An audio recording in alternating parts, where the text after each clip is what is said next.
I am the living bread that has come down from heaven. If anyone eats of this bread, they shall live forever, and the bread that I will give is my flesh, for the life of the world. Unless you eat the flesh of the Son of Man and drink his blood, you shall not have life in you. That was almost 1 year before the Last Supper. But even then, Jesus knew that doubts about the reality of the sacramental gift of his body and blood would persist in the centuries to come.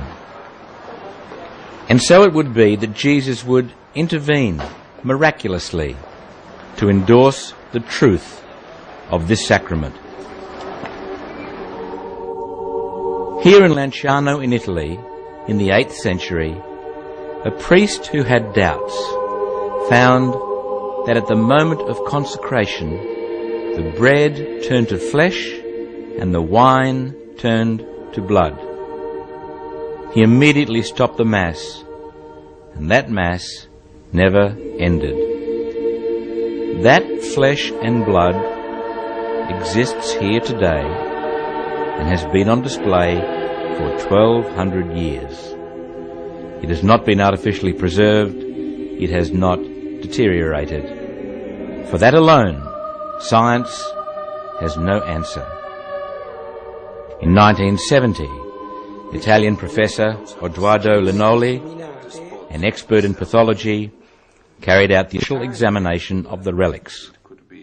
He found that it was human flesh and blood. La carne come un frammento di carne e venne fuori che era miocardio. Quello è sicuramente miocardio, è una struttura tipica del miocardio. Asked his personal reaction, Per qualche mese mi sembrava di camminare 30 centimetri più alto per strada, poi scesi giù. in giving the Church's imprimatur to Linoli's report, Archbishop Enzio D'Antonio said that science had given a certain, thorough response to the authenticity of the Eucharistic miracle of Lanciano.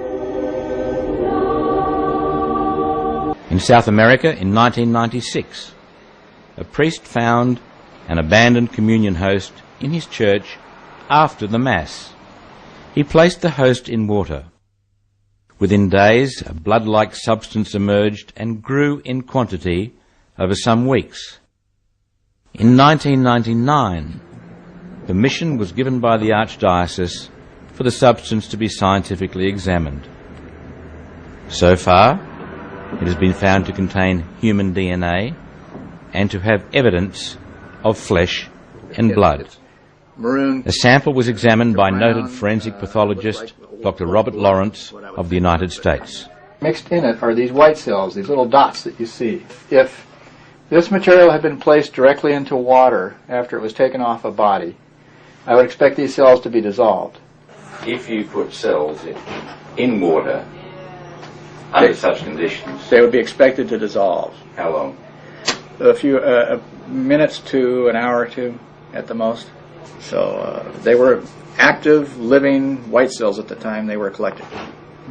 This South American sample is the subject of further scientific analysis. So, Jesus always knew this gift would be a test of faith for many.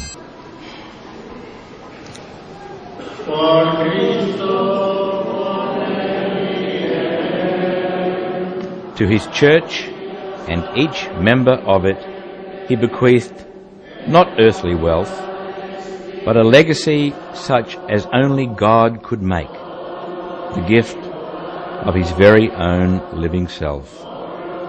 His words could not have been more clear. Today as yesterday, I am alive. I am true food and absolute consolation for men. In each host is the miracle and the mystery of my infinite love, the mercy of God towards his creature.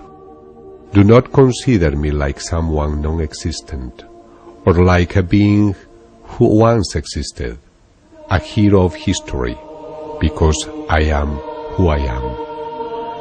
I always live. I am always present, always active in the hearts of men.